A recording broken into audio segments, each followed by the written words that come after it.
चंडीगढ़ से जहां सेक्टर 10 स्थित एक मकान में बुधवार शाम को कम तीव्रता का एक विस्फोट हुआ है। मकान मालिक ने दावा किया है कि ऑटो में सवार 2 लोगों ने घर पर ग्रेनेड फेंका। हालांकि इस घटना में कोई हताहत नहीं हुआ है, लेकिन घर की खिड़कियां और बागीचे में रखे कुल गमले क्षतिग्रस्त हो गए। फिलहाल विस्फोट के कारणों का पता लगाने की कोशिशें की जा रही हैं। विस्फोट के तुरंत बाद संदिग्ध को तेज गति से ऑटो रिक्शा से भागते हुए देखा गया है। पुलिस के मुताबिक ऑटो रिक्शा में सवार 2 व्यक्तियों ने ग्रेनेड फेंका। फिलहाल इसमें खालिस्तानी एंगल की भी जांच हो रही है। पुलिस की टीमें लगातार मौके पर डटी हुई है। आरोपियों की तस्वीरें भी सामने आ गई हैं। हिमाचल प्रदेश की राजधानी शिमला के संचौली स्थित मस्जिद में हुए अवैध निर्माण मामले में नया मोड़ आ गया है। संचौली मस्जिद कमेटी अध्यक्ष और कमेटी ने नगर निगम शिमला के आयुक्त को एक पत्र सौंपा है, जिसमें मुस्लिम पक्ष ने खुद अवैध निर्माण को हटाने की मांग की है। लतीफ ने कहा है कि हम सब एक हैं, एमसी कोर्ट का फैसला आने से पहले ही वे खुद अवैध निर्माण को हटा देंगे। दरअसल मस्जिद ने अवैध निर्माण को लेकर चल रहे बवाल के बीच आज अधिकतर दुकानें बंद हैं। शिमला व्यापार मंडल ने बंद का आह्वान किया है। वहीं पूरे इलाके में भारी संख्या में पुलिस बल की तैनाती की गई है। बीएसपी अध्यक्ष मायावती ने 2019 लोकसभा चुनाव के बाद समाजवादी पार्टी से गठबंधन टूटने पर बहुत बड़ा खुलासा किया। मायावती ने कहा कि चुनाव के बाद अखिलेश यादव ने बीएसपी नेताओं का फोन तक उठाना बंद कर दिया था। इसकी वजह से उन्होंने पार्टी के सम्मान के लिए समाजवादी पार्टी से गठबंधन तोड़ा था। मायावती के इस बात का खुलासा 59 पेज की उस बुकलेट में किया है जो यूपी उपचुनाव की तैयारियों के लिए बीएसपी ने छपवाई है। नेता प्रतिपक्ष राहुल गांधी अपने अमेरिका दौरे पर दिए बयानों की वजह से काफी सुर्खियों में हैं। राहुल ने अमेरिका में कई ऐसे बयान दिए जिसको लेकर बीजेपी उन पर हमलावर हो चुकी है।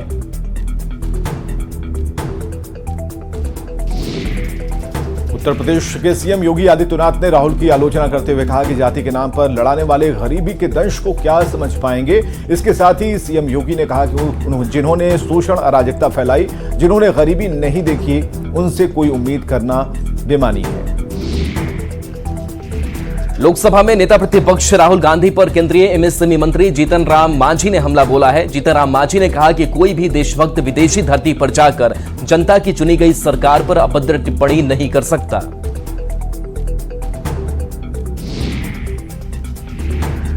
उन्होंने कहा कि राहुल गांधी जी का बयान एक देशद्रोही का बयान है, उनके ऊपर मुकदमा दर्ज होना चाहिए। रही बात आरक्षण की, तो नरेंद्र मोदी जी के रहते किसी राहुल गांधी की हैसियत नहीं कि देश से आरक्षण खत्म कर दे।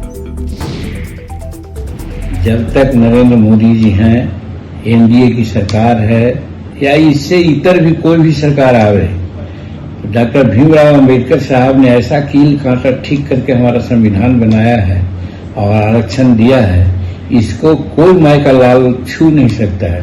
हटाने की बात तो अलग की बात है। और ये भी हम कहना चाहते हैं कि जो दूसरा लोग देश में बोलना चाहिए, पार्लियामेंट में बोलना चाहिए, लेकिन यहाँ न बोल करके दूसरे देशों में जाकर के बोलते हैं, तो निठा उसको कर सकते हैं कि वो देशद्रोह का काम करते हैं। ऐसे को देशद्रोही घोषित करना चाहिए। ऐसे की सदस्यता लोकसभा का रद्द करने की कार्रवाई करनी चाहिए। आरक्षण पर दिए बयान पर एनडीए के दलित समाज के नेताओं ने राहुल गांधी पर हमला बोला है। आरएलजेपी के राष्ट्रीय अध्यक्ष और पूर्व केंद्रीय मंत्री पशुपति पारस ने कहा है कि पहले कांग्रेस की ओर से ही कहा जा रहा था कि बीजेपी के लोग संविधान बदलना चाहते हैं और आरक्षण खत्म करना चाहते हैं। उन्होंने कहा कि अगर कांग्रेस की ओर से इस तरह की कोई बात होगी तो देश भर में क्रांति आ जाएगी और दलित समाज के लोग रोड पर आ जाएंगे। श्री राहुल गांधी जी विदेश में जाकर के इस ढंग से बात किए हैं, ये देश के हित के लिए, खास कर दलित समाज के लिए ये अच्छी बात नहीं है। मैं उनके शब्द की मैं निंदा करता हूं और मैं ये भी कहता हूं कि भारत में जो संविधान बना हुआ है बाबा साहब भीमराव अम्बेडकर के द्वारा, उस संविधान में छेड़छाड़ करने का किसी भी व्यक्ति को कोई अधिकार नहीं है, चाहे कितनों बड़ा से बड़ा पद पर हो। इसमें यदि इस तरह की घटनाएं घटेगी तो देश में क्रांति आ जाएगा और दलित समाज के लोग रोड पर उतर जाएंगे। बिहार के मुख्यमंत्री नीतीश कुमार आज छपरा में है, जहां वे मढ़ौरा के आईटीआई मैदान में आयोजित कार्यक्रम में शामिल हो रहे हैं। सीएम ने छपरा को 2 नए हॉस्टल की सौगात दी है। मुख्यमंत्री ने अमनौर स्थित अमृत सरोवर का भी मुआयना किया है। बिहार में चुनाव 2025 में होने हैं, लेकिन अभी से ही नीतीश कुमार को अगला मुख्यमंत्री घोषित कर दिया गया। दरअसल पटना में युवा जेडीयू की तरफ से पोस्टर लगाया गया है, जिसमें नीतीश कुमार को 2025 से 2030 तक का मुख्यमंत्री बता दिया गया और यह पोस्टर पटना के विभिन्न इलाकों में लगाया गया है। बिहार के नवनियुक्त सूचना आयुक्त पत्रकार प्रकाश कुमार और पूर्व आईएएस अधिकारी ब्रजेश मेहरोत्रा को पद और गोपनीयता की शपथ दिलाई गई। राजभवन में बिहार के राज्यपाल ने उन्हें पद और गोपनीयता की शपथ दिलाई। पूर्व आईएएस अधिकारी ब्रजेश मेहरोत्रा बिहार के मुख्य सचिव रहे हैं, जबकि प्रकाश कुमार पत्रकारिता के क्षेत्र में जाना माना नाम है। 2 दशक से भी अधिक समय से पत्रकारिता के क्षेत्र में सक्रिय प्रकाश कुमार एक न्यूज चैनल में बिहार ब्यूरो चीफ की जिम्मेदारी संभाल रहे थे और सीनियर एडिटर के पद पर थे। बिहार के आईएएस अधिकारी संजीव हंस के ठिकानों पर ईडी की छापेमारी हुई है, जिसमें 90 लाख के करीब कैश जब्त हुए हैं। ईडी की टीम को रेड में गहने और पैसों के लेन देन के कई सबूत भी मिले हैं। टीम ने पटना, दिल्ली, कोलकाता और मुंबई में एक साथ छापेमारी की, जिसमें यह सफलता मिली है। हंस के ठिकानों से बरामद दस्तावेजों और कई अन्य कागजातों से बड़ी संख्या में लेन देन से संबंधित हिसाब किताब का खुलासा हुआ है। पटना में जिन 3 से 4 लोगों के यहां छापेमारी चल रही है, वे सभी आईएएस के व्यावसायिक मित्र बताए जा रहे हैं। ईडी को बड़ी संख्या में mobile phone, laptop, tab, pen drive समेत अन्य इलेक्ट्रॉनिक उपकरण मिले हैं। नेता प्रतिपक्ष तेजस्वी यादव ने कल कहा था कि बिहार में उनकी सरकार बनने पर जनता को 200 यूनिट बिजली मुफ्त दी जाएगी। तेजस्वी यादव के इस बयान पर ऊर्जा मंत्री विजेंद्र यादव ने पलटवार किया है। उन्होंने कहा कि बिहार में 15,000 करोड़ की सब्सिडी सरकार देती है और बंगाल, यूपी से भी कम दर में यहां बिजली मिलती है। उन्होंने बिजली को लेकर तेजस्वी यादव के ज्ञान पर सवाल खड़े किए। आप पता कर लीजिए, लगभग 15,000 करोड़ रुपये का हर साल सब्सिडी कंज्यूमर्स को बिहार देता है। बगल में बंगाल और यूपी से सस्ती बिजली हमारे यहाँ एग्रीकल्चर में भी और कंज्यूमर को भी दिए जाते हैं। उनको कोई ज्ञान नहीं है तो अपना बोलते रहते हैं। लखीसराय पहुंचे डिप्टी सीएम विजय कुमार सिन्हा ने जन स्वराज के संस्थापक प्रशांत किशोर की ओर से शराबबंदी पर दिए बयान पर निशाना साधा है। उन्होंने कहा कि प्रशांत किशोर जानते हैं कि वे बिहार की सत्ता में आएंगे नहीं और शराब पीकर अराजकता पैदा करने वालों का वोट लेने के लिए ही ऐसे बयान दिए जा रहे हैं। हालांकि बोलने के दौरान उनकी जुबान फिसल गई और डिप्टी सीएम ने शराबबंदी को वरदान की जगह अभिशाप बता दिया। प्रशांत किशोर जी विद्वान आदमी हैं और चमत्कारी आदमी हैं। वो प्रधानमंत्री और मुख्यमंत्री भी बनाने का दावा करते हैं। वो जानते हैं कि हम बिहार में सत्ता में आएंगे ही नहीं और हमको ये शराब जो पीने वाला लोग है, अराजकता उत्पन्न करने वाला लोग है, उसका वोट भी लेने का एक वो जाल बिछा रहे हैं। अरे शराबबंदी समाज के लिए अभिशाप है। शराबबंदी सब मिल के हटाया और शराबबंदी के कारण हमारा आने वाला पीढ़ी, जनरेशन सुधरे, ये भाव है। बहराइच में आदमखोर भेड़िया बच्चों के साथ बड़ों पर हमला कर रहा है। भेड़िए ने इस बार 50 साल की बुजुर्ग महिला पर फायर किया है। जब भेड़िए ने गर्दन पर अटैक किया तब महिला की नींद खुली। इसके बाद महिला ने पूरी ताकत से भेड़ियों को धक्का दिया। भवानीपुर के कोरियनपुरवा की यह घटना है। भवानीपुर में दूसरी बार भेड़िए का अटैक हुआ है।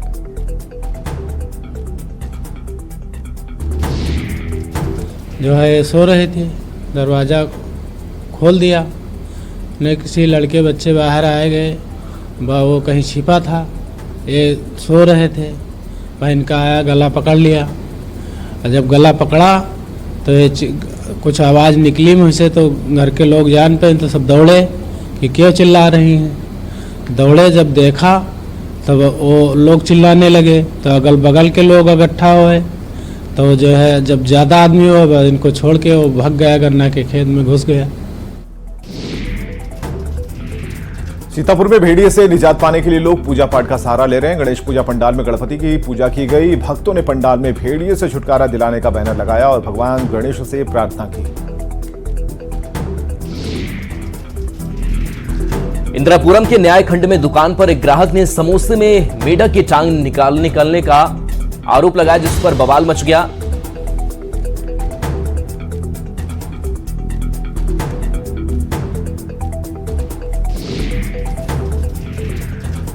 यूपी के मेरठ में हेलीकॉप्टर लूट की शिकायत फर्जी निकली। बताया जा रहा है कि हेलीकॉप्टर मालिक और पायलट में रुपयों के लेन देन को लेकर विवाद था। हेलीकॉप्टर रिपेयर होने के लिए मेरठ हवाई पट्टी पहुंचा था, लेकिन रिपेयरिंग नहीं होने पर उसका मालिक हेलीकॉप्टर वापस ले गया।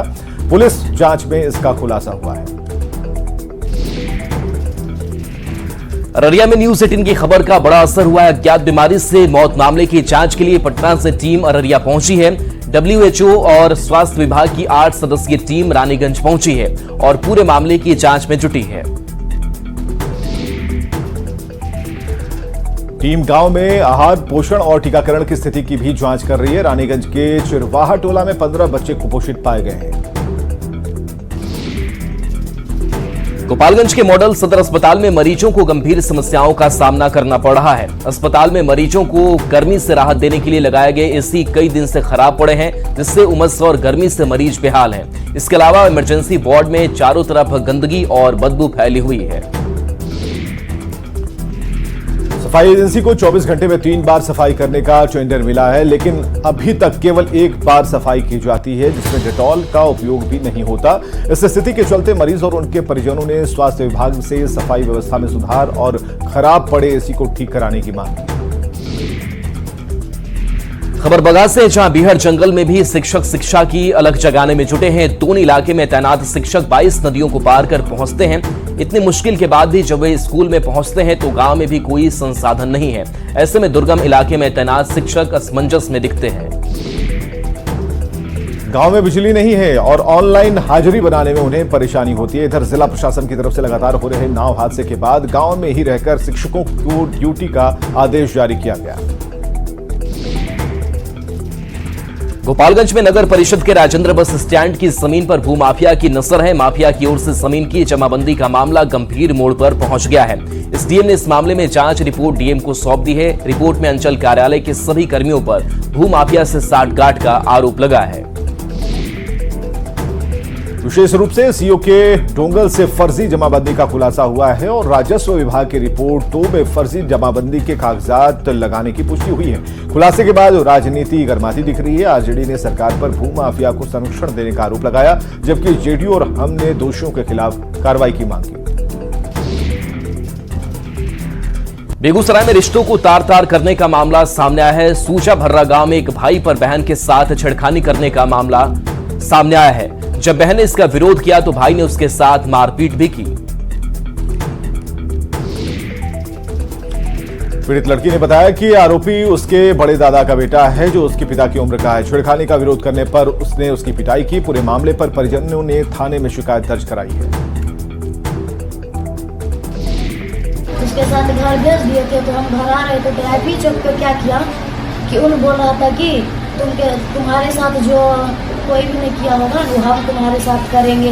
पूरा शरीर में ऐसे ऐसे कर रहा था, बोल रहा था बहुत अच्छा लगा तोरा देख हमरा ऐसे ऐसे हो गया। और तब फिर रास्ता में बोल रहा था, सिर्फ हम बोले भैया हम घर पर रहिए तुम्हारा घर लग चलो अब बाकी बात तोरा जे होता बोले तो हमारा घर बोलिए। फिर आए घर पे हम खूब रो लिए। फिर मैंने तुम्हारे साथ गलत निगाह से हाँ, देख रहा था, करने की कोशिश कर रहा था, अच्छा। पर किया नहीं। कौन सा झगड़ा किया था? बोले कि जैसा ऐसा वो सब्जी मिलकर मम्मी के खून बह रहा है, अंजलि के पीठ में चाकू मार रहा है। तब हमें आए उधर से 112 में फोन किए। 112 फोन किए तब तीनों चारों को लेकर आए थाना पर आए तो बोले कि बराबर वो आएंगे। तब बोले कि आवेदन लिखिए। आवेदन हमने लिख कर दिए। भागलपुर में गंगा नदी कई हिस्सों में तबाही मचा रही है। कटाव इतना तेज है कि पलक झपकते ही घर और जमीन विलीन हो रहे हैं। केलगांव के तौफील गांव में भीषण कटाव हो रहा है। देखते ही देखते एक घर ने गंगा नदी में जल समाधि ले ली। गनीमत रही कि लोग पहले ही घर छोड़कर जा चुके थे, इससे जानमाल का नुकसान नहीं हुआ। तौफील गांव में अब तक कई घर और जमीन गंगा नदी में समा चुके हैं और 6-7 नवगछिया के 3 टंगा में भी गंगा का कहर जारी है। यहां एक सेकंड में 5-5 फीट जमीन कटकर नदी में समा रही है। कटाव के कहर से लोग परेशान हैं। खबर बगहा के वाल्मीकि नगर क्षेत्र की है, जहां कनखुसरी गांव में दिल दहला देने वाली घटना सामने आई है, जहां नदी में मछली पकड़ने गए व्यक्ति पर मगरमच्छ ने हमला कर दिया, जिससे व्यास गोड़ नाम का शख्स बुरी तरह से घायल हो गया। ग्रामीणों ने कड़ी मशक्कत के बाद व्यक्ति को छुड़ाकर अस्पताल में भर्ती कराया है। हालांकि इस घटना के बाद गंडक नदी और नहरों के किनारे जाने से लोग डरे हुए हैं। इंदिरापुरम के न्याय खंड में दुकान पर एक ग्राहक ने समोसे में मेढक की टांग निकलने का आरोप लगाया, जिस पर बवाल मच गया। बुधवार देर शाम को दुकान पर हंगामा करने का वीडियो सोशल मीडिया पर वायरल हो गया, जिसके बाद खाद्य सुरक्षा विभाग ने जांच के लिए दुकान से समोसे के नमूने लिए। वहीं पुलिस ने दुकानदार का शांति भंग के आरोप में चालान कर दिया। 1 मिनट 30 सेकेंड के वीडियो में एक व्यक्ति के हाथ में समोसा दिख रहा है और समोसे में एक काली चीज दिखाई दे रही है। इसे मेढक की टांग बताया जा रहा है। इसके बाद दुकान के अंदर की वीडियो बनाई गई। वीडियो में दुकानदार के अलावा कई ग्राहक भी दिख रहे हैं। तभी कई व्यक्ति बाहर से आते हैं। दरभंगा में 2 घंटे की झमाझम बारिश ने शहर की सूरत बिगाड़ कर रख दी है। हल्की बारिश ने उत्तर बिहार के सबसे बड़े अस्पताल सहित पूरा शहर पानी पानी दिख रहा है। डीएमसीएच में पानी घुस गया है और अस्पताल का विभाग टापू की शक्ल में दिख रहा है। चाहे इमरजेंसी विभाग हो या फिर मेडिसिन विभाग या फिर शिशु विभाग, सभी पानी में डूबे हैं। मरीज के साथ उनके परिजन और डॉक्टर की भी परेशानी बढ़ गई है। लोग पानी के बीच ही आ जा रहे हैं। देखने वाला है नहीं, करने वाला है, मोटर भी नहीं है जो मोटर से पानी निकाल के बाहर ले जाए, कुछ नहीं व्यवस्था यहाँ पे है। इतना डूब के आदमी जाता है, बताइए क्या है। वार्ड के अंदर कैंपस से अंदर में भी पानी है, वार्ड के अंदर में भी पानी है। अब बताइए हॉस्पिटल में जो आदमी कोई भी आया है वो कैसे रहेगा, आप ही बताइए। मरीज तबाह भेल है, आदमी भी तबाह भेल है। और ये रात 1 बजे बाद मूसलाधार बारिश हुई है, जिस लेकर काफी पानी मतलब पूरे डीएमसीएच के कंपाउंड में और जिस जनरल वार्ड पेशेंट आता है उस रूम में पानी जमा हुआ है। दवाई रूम में, जनरल वार्ड में, मेडिसिन वार्ड में पूरे पानी तहस नहस किया हुआ है, जिससे पेशेंट को बहुत परेशानी बढ़ रही है।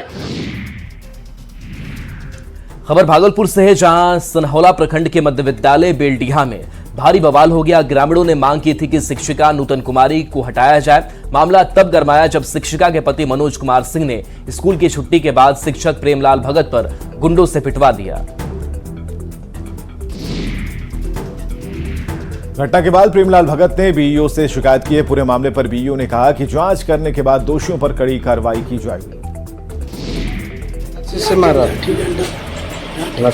कितने आदमी थे उसे? उधर 4-5 लोग भी थे उधर। अच्छा, इसके बाद क्या आप कई शिकायत की है? शिकायत की भी सबको लिख दिए थे रात में। इसके बाद हम थाना को बोले कि देना होगा, क्योंकि नहीं तो उनको जान से भी मार सकता है। थाना भी लिखित शिकायत दिए नहीं देंगे उनको। सुबह आप लोग को बोला गया कि हाँ ये इसका विचार किया जाएगा, हम यहाँ आ गए, थाना नहीं जा सके। कैमूर में भगवानपुर प्रखंड के उत्क्रमित उच्च माध्यमिक विद्यालय में छात्र को डांटना एक शिक्षक को महंगा पड़ गया। डांट खाने से नाराज छात्र ने ग्रामीणों के साथ मिलकर शिक्षकों को दौड़ा कर पीटा। मौके पर मौजूद दूसरे शिक्षकों ने बीच बचाव की कोशिश की तो उग्र छात्र और ग्रामीणों ने उनकी भी पिटाई कर दी। घायल शिक्षक को अस्पताल में भर्ती कराया गया है। दरअसल शिक्षक ने 2 दिन पहले गलत हरकत करने पर 10वीं के छात्र को फटकार लगाई थी। इससे छात्र गुस्से में था। पूरे मामले पर बीईओ ने छात्रों और असामाजिक तत्वों पर कार्रवाई की बात कही। सीतामढ़ी जिले के किसान परेशान हैं। जिले में उद्भव सिंचाई परियोजना की स्थिति ठीक नहीं है। यहाँ 400 से ज्यादा नलकूप हैं, लेकिन उसमें से 150 से ज्यादा नलकूप ठप पड़े हैं, जिसकी वजह से किसानों के खेतों में सिंचाई नहीं हो पा रही है। मौसम की बेरुखी से किसानों को भारी परेशानी का सामना करना पड़ रहा है। नक्सलियों के लिए बदनाम लाल माटी पर शिक्षा की अलग जगाने के लिए बिहार पुलिस की महिला सिपाहियों ने पहल शुरू कर दी है। गांव के स्कूल में पहुंचकर किशोरियों के बीच आत्मनिर्भर बनने के साथ शिक्षा की ज्योति जलाने में महिला सिपाही मदद कर रही हैं। पुलिस वाली दीदियां गांव की बेटियों को पढ़ाई के साथ साथ आत्म सुरक्षा के बेहतर टिप्स दे रही हैं। इन महिला सिपाहियों की तैनाती महिला हेल्पलाइन में किया गया है, लेकिन महिलाएं और मजबूत हो इसलिए ये महिला सिपाही उन्हें आत्मरक्षा के टिप्स भी दे रही हैं। बिहार पुलिस की महिला सिपाहियों की इस पहल की स्थानीय स्तर पर काफी सराहना हो रही है। ये तीनों महिला सिपाही गोपरहिया थाने में तैनात हैं। पूर्णिया रेंज के नए आईजी शिवदीप लांडे किशनगंज पहुंचे, जहां एसपी कार्यालय परिसर में गार्ड ऑफ ऑनर दिया गया और इस दौरान डीएम विशाल राज, एसपी सागर कुमार समेत कई प्रशासनिक पदाधिकारी मौके पर मौजूद रहे। आईजी शिवदीप ने क्राइम पर कड़े कदम उठाने के साथ कई मुख्य बातों को प्रशासनिक तौर पर दूर करने की बात कही। अभी सारी चीजों पे यहाँ पे कार्रवाई होगी, समय के साथ होगी। जो प्रायोरिटी हमारी डिसाइड है, पहले तो प्रायोरिटी एज आईजी पूर्णिया के तौर पे जो मेरे चारों जिला को एक ऑर्गेनाइज क्राइम के तौर पे जो व्याप्त है, उस टाइम पे मेरी प्रायोरिटी रहेगी। तो जिला लेवल के एसपी उन चीज़ों को देखेंगे जो आप चीज़ें बता रहे हैं। सर, अपराधियों को क्या मैसेज देना चाहेंगे? कभी बताया था अपराधियों के लिए खुद ही एक मैसेज हो गए। और यहाँ रुकेंगे ब्रेक के लिए।